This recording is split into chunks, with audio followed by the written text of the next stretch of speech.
Hi, I'm May Smith, and I am coming to you with some behind the scenes clips of Grief Like a River. This is the art copy, and you can get it for sale now actually on Amazon. You can consume it in three different ways. You've got paperback and ebook and Kindle Unlimited if you want to give it a shot.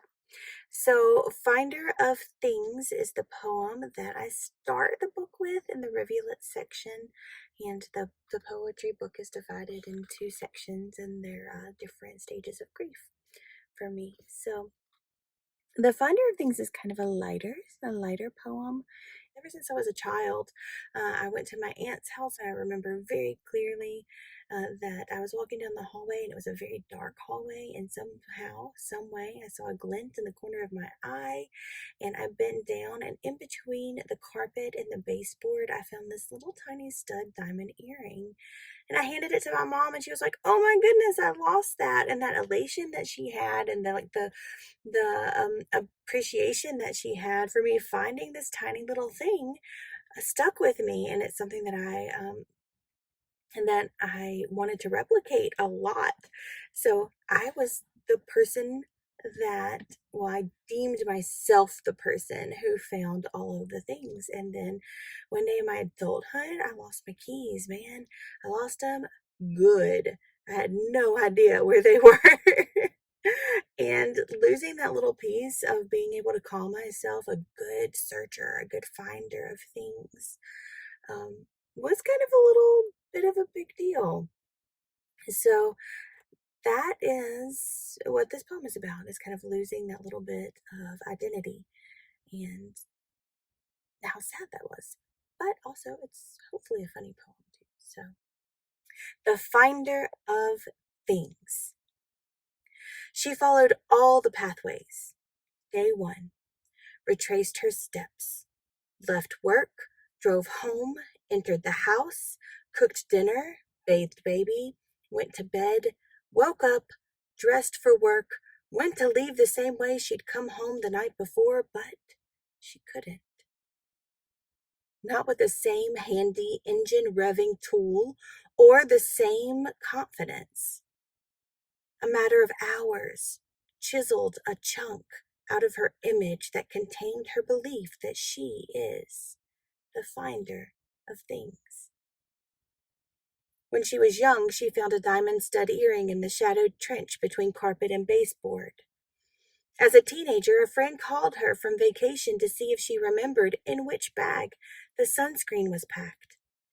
Her friend had looked through them all.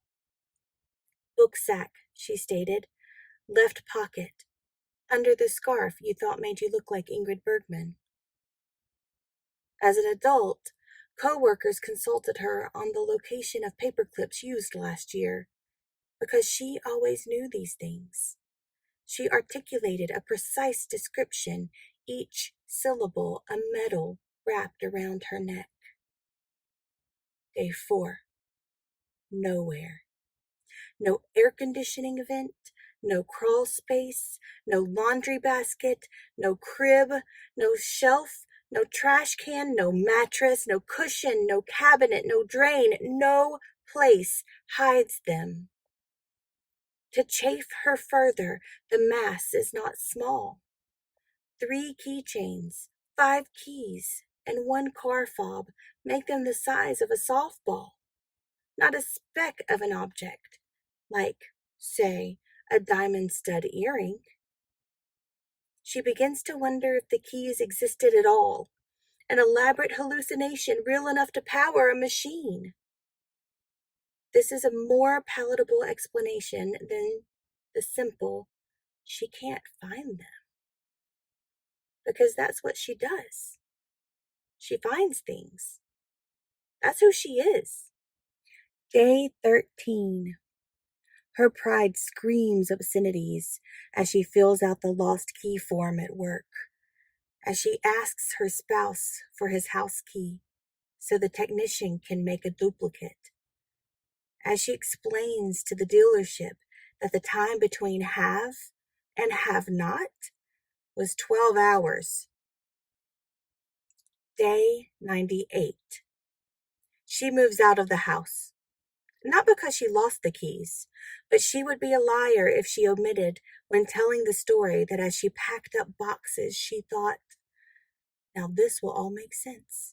The mystery will be solved by me, and I will earn back my title.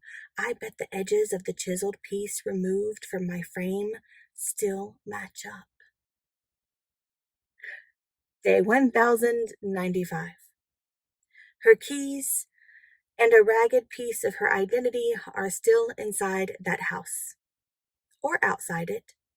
She'll never know, because whoever she is no longer the finder of things.